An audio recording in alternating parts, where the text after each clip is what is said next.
Hi, it's Guy Kawasaki. Good morning. It is Wednesday, and I am in Santa Cruz, California. Of course, I tell you that every week because I'm always in Santa Cruz, California, because I have not left Santa Cruz, California for about 14 months now.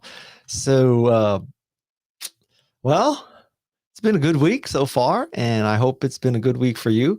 You can join my group text at 831-609-0628. I'm sorry, but it only works for Canada and the US. That's just the way the company's set up. But this is a group text, and the way it really works is once you sign up, I send a text to you, that's one to many. You respond to me, that's one to one. I respond to you, that's one to one. So the only one where you have to worry about it being, well, you never have to worry about sending to a group. The members of this group always are one to one. I can send just to you or to the whole group. So that's how this works. And I want to mention right up front that this live session, which is on, oh my God, it's on Instagram. No, it's Facebook. It's been a long day. It's on Facebook, Twitter, LinkedIn, and YouTube, is brought to you by Restream. And so we are using the Restream platform in order to send out this live video to 4 different channels. Restream actually handles 30, but we're only using 4. And this means that I'm doing it one time and it's going live to 4 different places. Also very advantageous. It means that when you comment, and I would love you to say hello and comment just to prove this, when you comment, no matter what platform you comment on, I see them all in one place.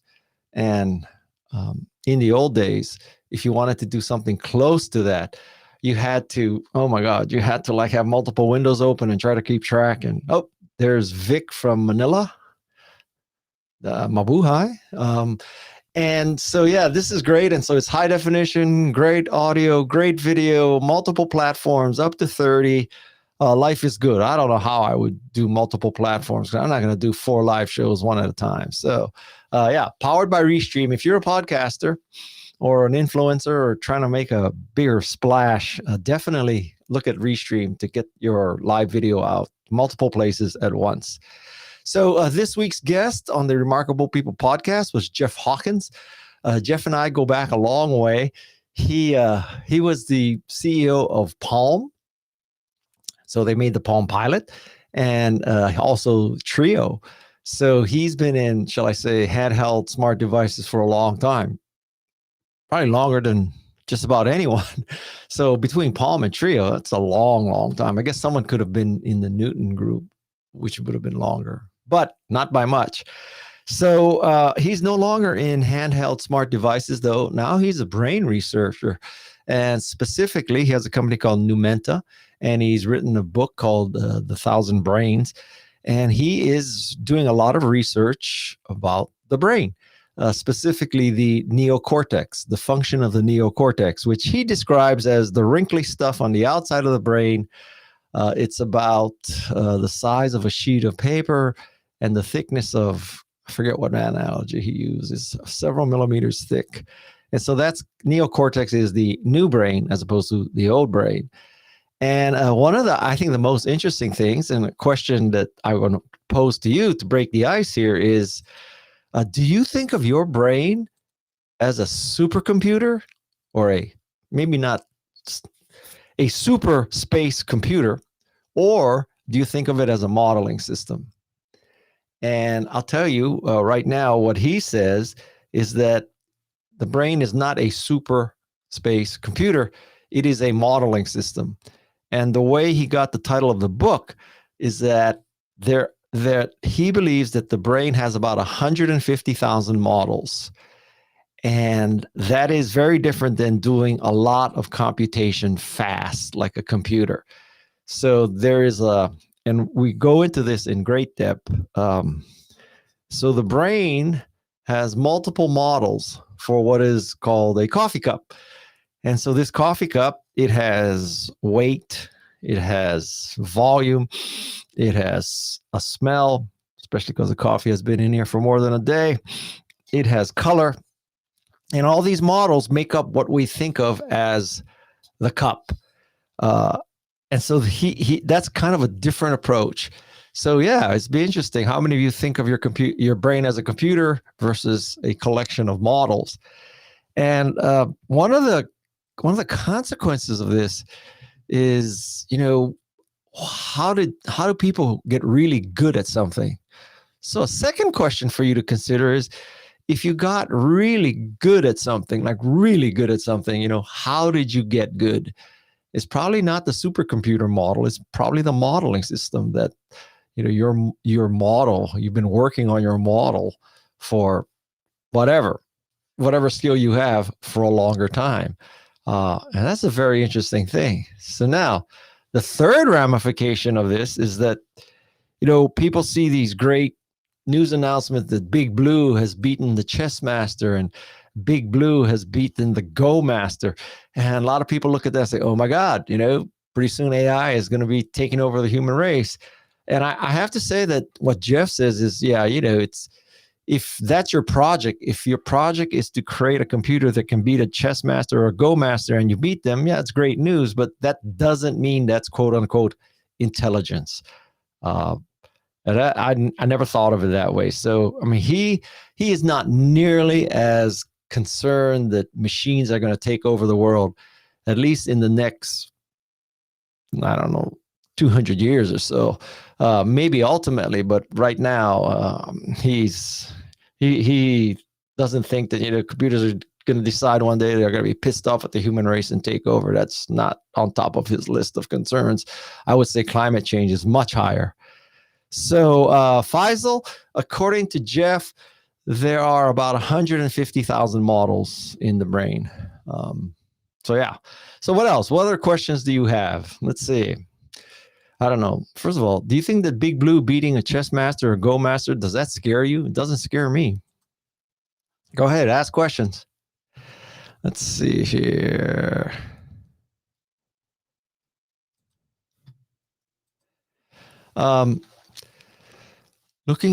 Waleed, looking forward to today's stream. Heard the podcast and was an early user of the Palm and Treo products.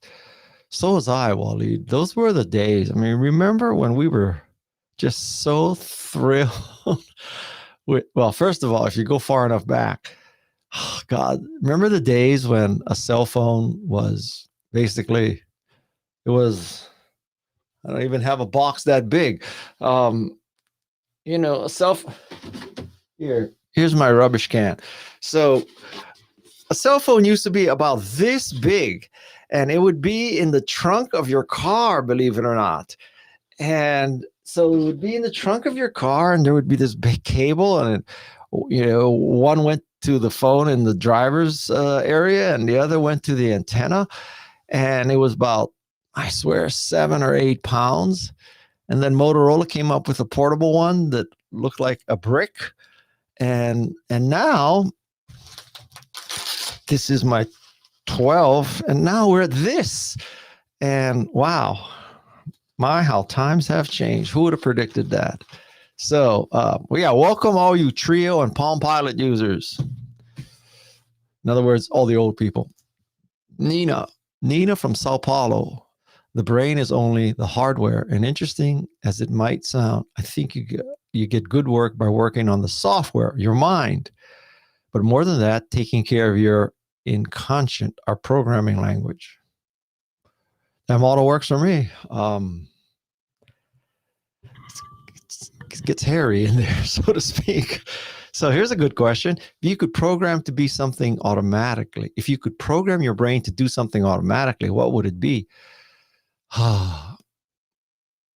Ridiculous as this may sound, I wish I could program my brain, and then my brain could program my body to easily and effortlessly walk to the nose of a surfboard.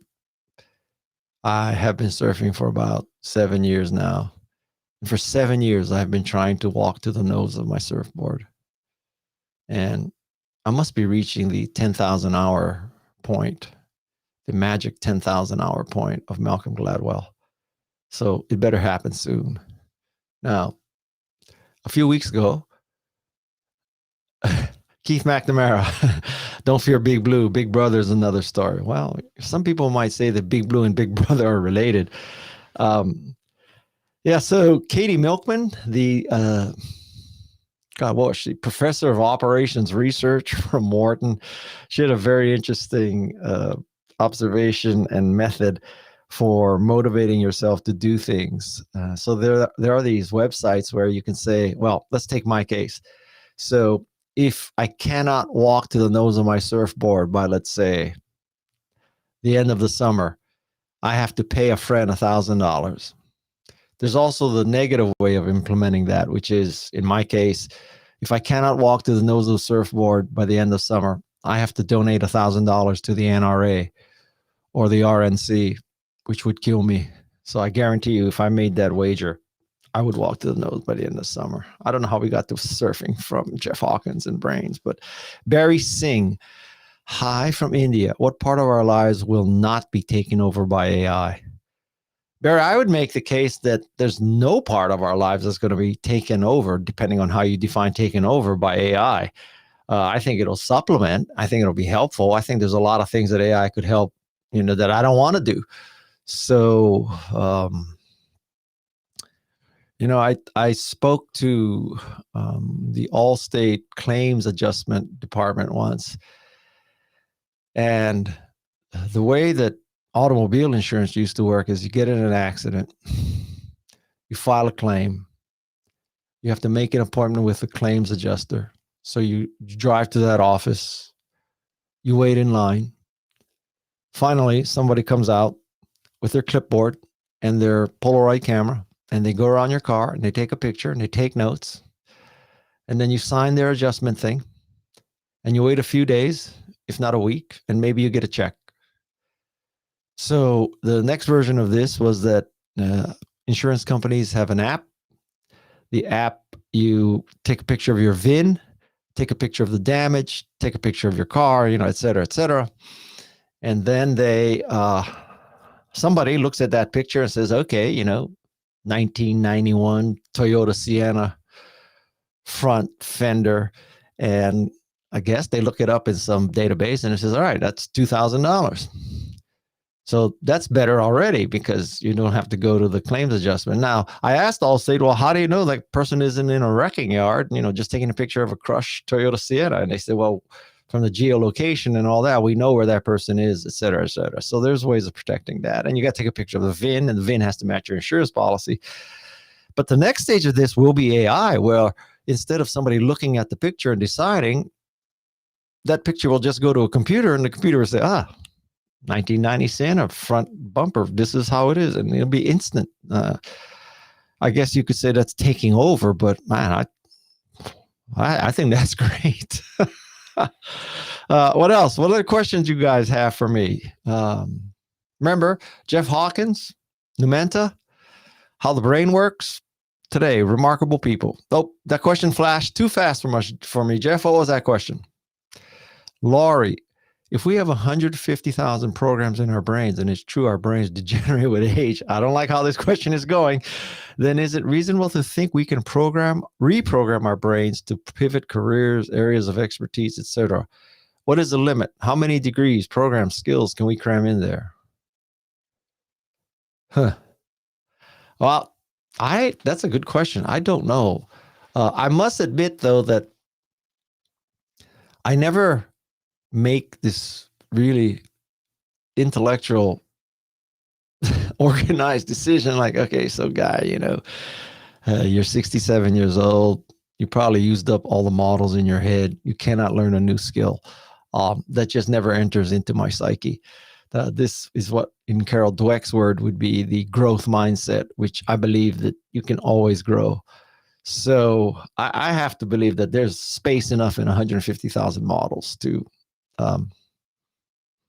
take on a lot of new features and a lot of new functions. I'm not too worried about that. I'm gonna run out of challenges before I run out of models. I guarantee you.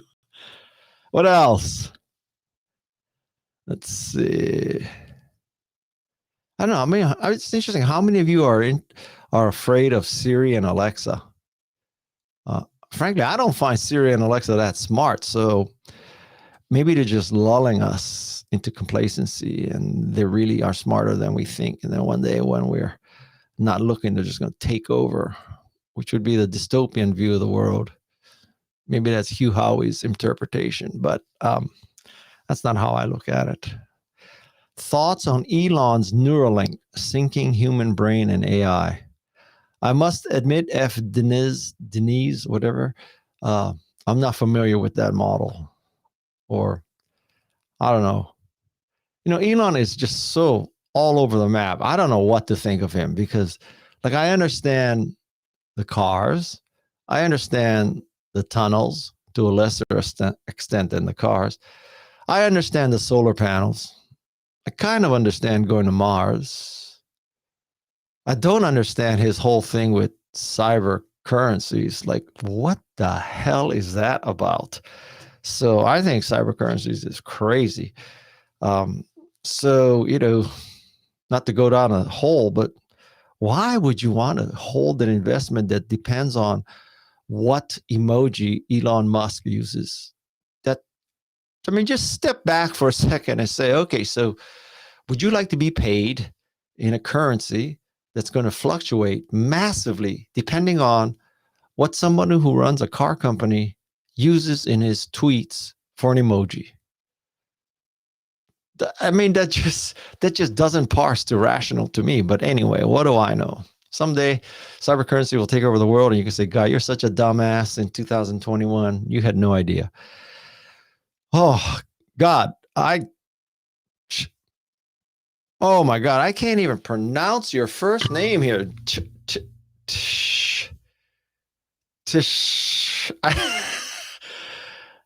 I'm going to call you Tid. Okay, so Tid, will AI make people think less? Arguably, I would think that AI will free people up from thinking about the mundane to thinking about higher level issues. I'm an optimist, so I would love AI to take care of a lot of the mundane stuff. I would also like AI. Let's take a car example. I would like AI to take and make decisions faster than I can. So I believe that with technology, AI can figure out and look ahead, to traffic signals, predictions of cars coming at me, cars going perpendicular, pedestrians, bikes, weather conditions. I don't know, my emotional state, whatever. And AI can look at all those factors, all those terabytes of data, and hit the brakes way before I would recognize I should hit the brakes. Which is not to say that I don't think that those people who are sitting in the backseat of Teslas are dumbasses, because that to me is a definition of dumbassery. But I think that a machine can think faster and better than me for those kind of situations. So I can't wait for the day where autonomous driving is true. And it ain't true yet. Speaking of apps, Steve, I can pronounce your name. Speaking of apps, what is the name of the app that allows you to stream on multiple platforms simultaneously? Steve, look in the upper left-hand corner. You see where it says powered by Restream? That's it, baby. Restream. This podcast is sponsored by Restream. I don't want to get into trouble with the FTC. So yeah, powered by Restream. What other questions do we have here? How do we control our brain, and how do our brains store some memories over the other? That's a good question. I don't know the answer to that. Maybe you should read the book. I can't tell you that I know that he handled that specific question, though. I read the book, obviously. You're gonna have to read the book. I'm hardly a neuroscientist. Okay, I'm barely an evangelist anymore. Seriously, how many of you think that AI is a threat to humans? I can honestly say that I don't. I think that the greater threat to humans right now is climate change and the Republican National Party. Those are the two biggest threats to humanity right now. I know how everybody loves when I get political, and now we're gonna get all this. I'm gonna get all this hate mail about, how dare you introduce politics into LinkedIn? LinkedIn is only for professional networking. Says who? So anyway, got another question for me? How do we categorize our memories? Also a good question. I think there's probably a model for the models. I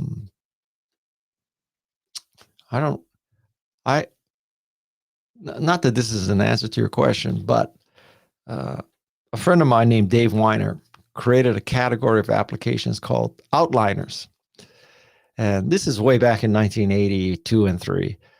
And so he had a company called Living Video Text, and he had a product called Think Tank.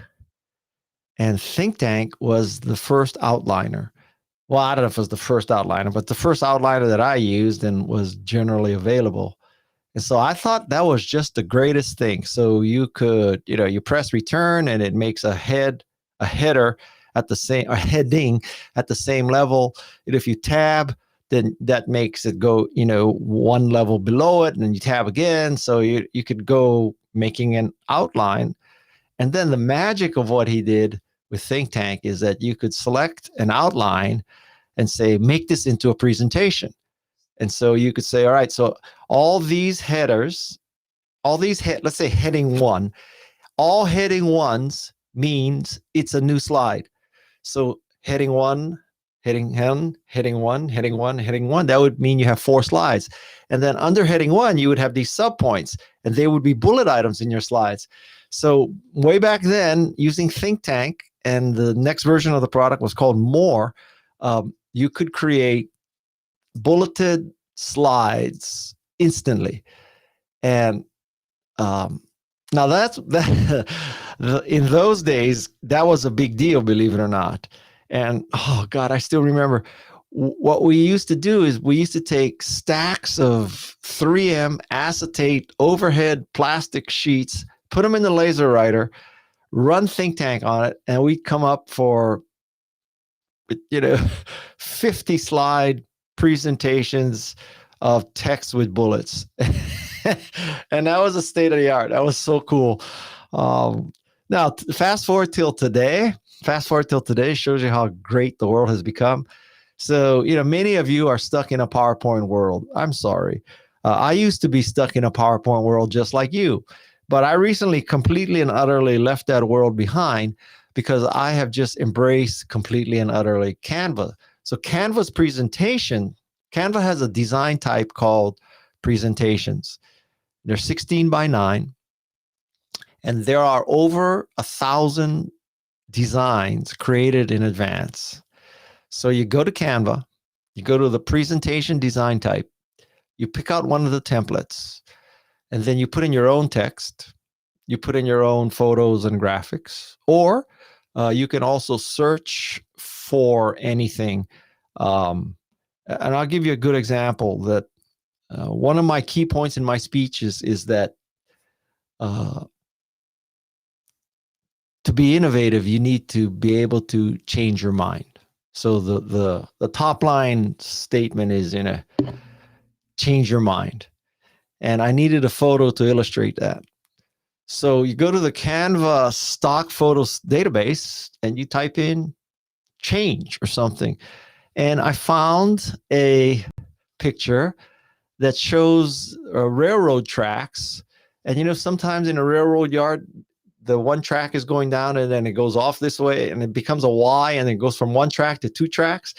So I found that picture and that's what I use. So now within Canva, this did not used to be true, but I'm telling you, certainly true now. Within Canva, if you search through the millions of images they have, you will find an image that will illustrate almost every concept you have.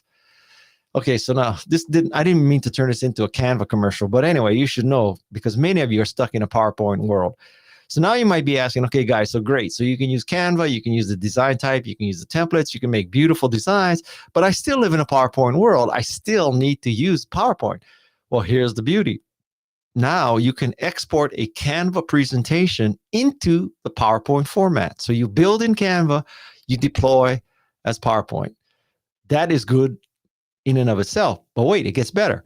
So you can also do it where you take the presentation and you record yourself in video. So it's picture in picture. So if you want to send the presentation to people who are not watching you live, you can record an explanation for each slide, picture in picture video, and then send the video to somebody. So it becomes as if you're live explaining the presentation. And I think that is just earth shattering.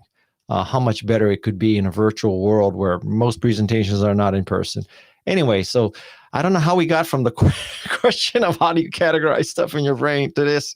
Well, the transition was, the question was, how do you categorize brains, categorize thoughts?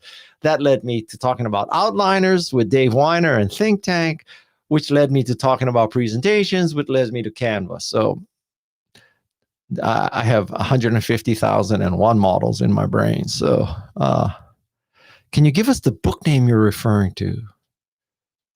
Huh. Well, what book am I? If you're asking about Jeff Hawkins' books, it's 1,000 Brains. So yeah. Which is interesting. So you love this part of the interview. So his book is called 1,000 Brains. And he was talking about the 150,000 models in your brain. So I said to him, well, if you're saying that there's 150,000 models in your brain, or why is your title 1,000 Brains? Like whatever happened to the 149,000 other ones?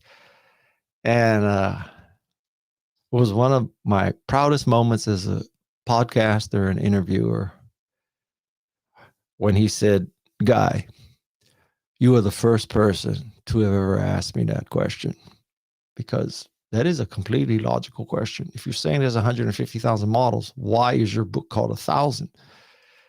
And so that he has an explanation for that. And I'm not going to spoil the explanation, but I just want you to know, man, I am on top of things when I interview somebody. All right. What was that question that flashed by, Jeff? I didn't even see it, but I saw something happen. Okay, Jeff, bring it back, baby. I'll tell you another proud moment in my history of podcasting. So in a couple of weeks, there's a guest named Jo Boaler, and she is a professor of mathematics education, not mathematics, mathematics education at the School of Education of Stanford University. And her whole thing is about revamping how math is taught. Basically, she thinks that teaching math the way we've been teaching math since the 1800s is ridiculous. And making people write out equations and memorize stuff and all that is ridiculous.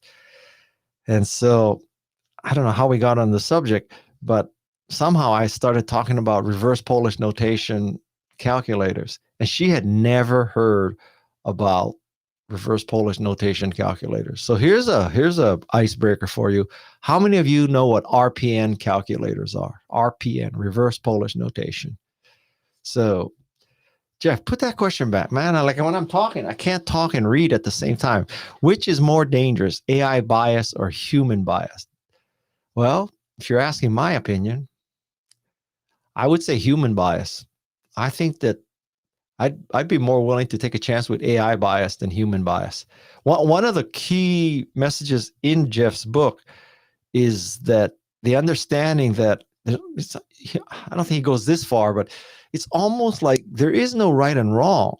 It's just people have different models. So people could look at the exact same quote unquote facts and come to very different conclusions. And it's not that one is right and one is wrong. It's just, it depends on your model. And that is a key thing to think about when you try to understand how, for example, some people look at vaccination as the Holy Grail, and some people look at it like, Bill Gates is injecting a chip into you. It's a matter of the models. So this is another good ice-breaking question. So do you use AI for any part of your job? I can tell you with my podcasting, I use a service called Descript. And what Descript does is it takes the audio and it transcribes it for us. And that transcription has got to be doing it with AI and machine learning and all that stuff. Having said that, I will tell you that I don't think the AI is too smart when it transcribes, because let me tell you something. I'll give you some insights into how the sausage is made. So let's say I conduct an interview. Now we upload the audio. The audio is then transcribed. And I will tell you that to go from the machine transcribed transcript to something that I consider usable and readable as a transcript, i.e., something that someone would read and get more or less an accurate representation of what was said and as grammatically correct as possible. If the interview is 1 hour, I probably spend 2 to 3 hours going over it, making changes, cutting out extraneous stuff, cutting out filler words, but also actually changing the transcript as opposed to the audio, because the transcript is simply wrong. And so I spend 2 or 3 hours doing that. And after I do that, I send it to several people who are working as contractors for us, and they spend another 3 hours. And, I tell them to basically think of the Chicago Manual of Style as the Bible, and you make this transcript match the Chicago Manual of Style. So I want commas and conjunctions between two independent clauses. And I want M dashes. I don't want commas when it's a thought, a pause for a thought, or a going slightly in a different direction. I want an M dash. I don't want a comma. And I want numbers under 99 spelled out and over 99 as numerics, unless the number is the start of a sentence. And then if it's the first word in a sentence, I want it spelled out, even if it's under 99. And I don't want things to say gonna and dunno and coulda. I want it in the transcript to say, proper English. And that takes another 3 hours. So there's probably 6 hours into making a decent transcript from a 1 hour recording. And I will tell you that you're going to hear about it soon, because I interviewed 2 people. One is Martin Lindstrom, the author of Biology, Buiolology, and Haben Girma. Haben Girma is the first person who is deaf and blind who graduated from Harvard Law School. And so after talking to them and talking about, how much effort it takes to make a transcript that I'm not sure anybody is reading, I was convinced that I have a moral obligation, and it's good marketing to have a great transcript. So we invest, I would say, 6 hours into making a great transcript for you. So when you go to remarkablepeople.com, the website, and you scroll down through an interview, you will see full text transcription. And I only started this about 4 weeks ago to really put any effort into it. And I hope you appreciate that transcript, because, man, there's a lot of work in that transcript. I don't know. So anyway, so that was a long answer to a question of, do you use AI in your work? And I could tell you the state of the art of automatic transcription AI is not so great right now. So yeah, I didn't realize this. Somebody told me this. So if you say, hey, Siri, if I say that now, my phone might do it. Hey, Siri, or, Alexa, play Guy Kawasaki's Remarkable People podcast. It will do it. My goodness.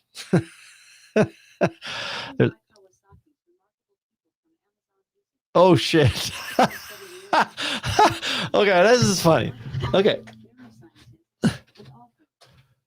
Oh, my God, that's funny. So in my little studio, this is my Alexa. I don't know, what do you call this? Which model is this? Jeff Hawkins, computer architect, neuroscientist, and author. Ha. Just so you know, I can help if you ever misplace your phone. Try asking me to call your phone. Oh, Alexa, call my phone. I didn't know Alexa could do this. Calling Guy. Hello, this is Guy Kawasaki. Please leave a Oh my God, that's funny. Okay, so anyway. Hey, I really. That's funny. That's great use of AI. Oh man, if now AI should scare you. So anyway, that's this week. That's Jeff Hawkins on brains and models and neuroscience and neocortex. So if you want to make your head explode this week, listen to Jeff Hawkins on the brain. You want to join my Ohana group? 831-609-0628. Remember that this live stream is brought to you by Restream. And oh my God, it's still playing. Anyway, so I can beat all the AI back into their little boxes here. I think we're going to end this interview. So have a great week. Remember, remarkablepeople.com. I hope you enjoy it. And please, please, please, please, please read the transcript because, man, there's so much effort in those transcripts. Take care. Thank you. Bye.